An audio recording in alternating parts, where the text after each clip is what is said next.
নমস্কাৰ বন্ধু বান্ধৱীসকল আপোনালোক সকলোকে কেৰিয়াৰ গাইড চেনেললৈ স্বাগতম জনাইছোঁ। বন্ধু বান্ধৱীসকল আজিৰ এই ভিডিঅ'টোত আমি আপোনালোকৰ বাবে কেইবাটাও গুৰুত্বপূৰ্ণ খবৰ লৈ আহিছোঁ। গতিকে বলক এতিয়া আমি ভিডিঅ'টোৰ ফালে আগবাঢ়োঁ। বন্ধু বান্ধৱীসকল আপোনালোকৰ বাবে এটা অতি ভাল খবৰ যে আপোনালোকে অতি সোনকালে নিযুক্তি পত্ৰসমূহ লাভ কৰিব। আপোনালোকে নিশ্চয় দেখিবলৈ পাইছে যে মুখ্যমন্ত্ৰী ডক্টৰ হিমন্ত বিশ্ব শৰ্মাদেৱে ঘোষণা কৰিছে যে 10 মে অথবা 12 মে তাৰিখে বা 10 মেৰ পৰা 12 মেৰ ভিতৰত প্ৰায় 40,000 নিবনুৱাক নিযুক্তি পত্ৰ প্ৰদান কৰিব। গতিকে আপোনালোক নিশ্চিন্ত থাকক যে সেই 40,000 নিযুক্তিৰ ভিতৰতে এডিআৰই গ্ৰেড 3 আৰু গ্ৰেড 4 নিযুক্তি পত্ৰ প্ৰদানো অন্তৰ্ভুক্ত হৈ আছে।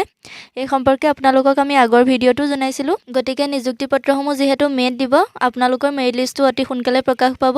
ইয়াৰ পাছতে আপোনালোকৰ বহুতে সুধি আছিল যে ডকুমেণ্ট ভেৰিফিকেশ্যন পুনৰ হ'বনে নাই। এই সম্পৰ্কে আমি আপোনালোকক আগতে জনাইছিলোঁ যে ফাইনেল মেৰিট লিষ্ট ওলোৱাৰ পাছত আৰু এপইণ্টমেণ্ট লেটাৰ দিয়াৰ আগত পুনৰ এটা ডকুমেণ্ট ভেৰিফিকেশ্যন হ'ব। কাৰণ ভাইভা দিবলৈ যাওঁতে আমাৰ কোনো ধৰণৰ অৰিজিনেল ডকুমেণ্ট চেক কৰা হোৱা নাছিল। লগতে তাত থকা ছাৰসকলেও জনাইছিল যে মেৰিট লিষ্ট ওলোৱাৰ পাছত পুনৰ এটা ডকুমেণ্ট ভেৰিফিকেশ্যন হ'ব।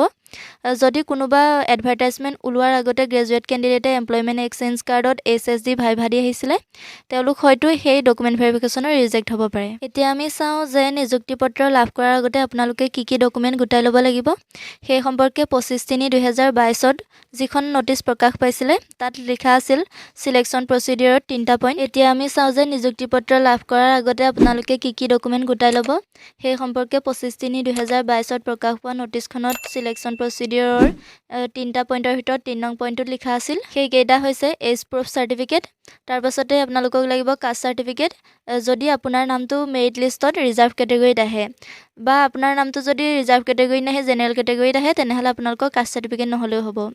ইয়াৰ পাছতে আপোনালোকৰ এডুকেশ্যন কোৱালিফিকেশ্যন চাৰ্টিফিকেটসমূহ লাগিব, মেট্ৰিকৰ certificate marksheet, higher secondary certificate marksheet ইত্যাদিৰ লগতে যদি আগত কম্পিউটাৰ চাৰ্টিফিকেট দিছিল তেনেহ'লে সেই চাৰ্টিফিকেটখন, আৰু যদি আপোনাৰ হায়েষ্ট কোৱালিফিকেশ্যন 8লৈকে আছে তেনেহ'লে 8 পাছৰ চাৰ্টিফিকেটৰ মাৰ্কশ্বিট লাগিব।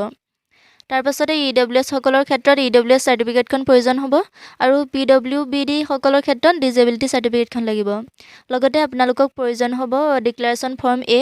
এই ফৰ্মখন আছাম পাব্লিক ছাৰ্ভিচৰ ৰুল 5(1)ৰ আণ্ডাৰত হয়।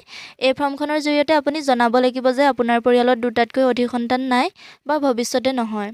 এই সম্পৰ্কে পৰৱৰ্তী সময়ত অফিচিয়েল পৰ্টেলত আপলোড কৰিব বুলি লিখা আছে। আৰু যিসকল এক্স ছাৰ্ভিচমেন হয় তেওঁলোকক ডিছচাৰ্জ চাৰ্টিফিকেট প্ৰয়োজন হ'ব। গতিকে বন্ধু বান্ধৱীসকল আপোনালোকৰ যদি এই ডকুমেণ্টসমূহ নাই বা ভুল হৈ আছে তেনেহ'লে আপোনালোকে এইসমূহ সোনকালে উলিয়াই ল'ব, বা ভুল হৈ আছে যদি আপোনালোকে কাৰেকশ্যনৰ বাবে সোনকালে ব্যৱস্থা কৰি ল'ব, কাৰণ আপোনালোকৰ হাতত মাত্ৰ এমাহ সময়হে আছে।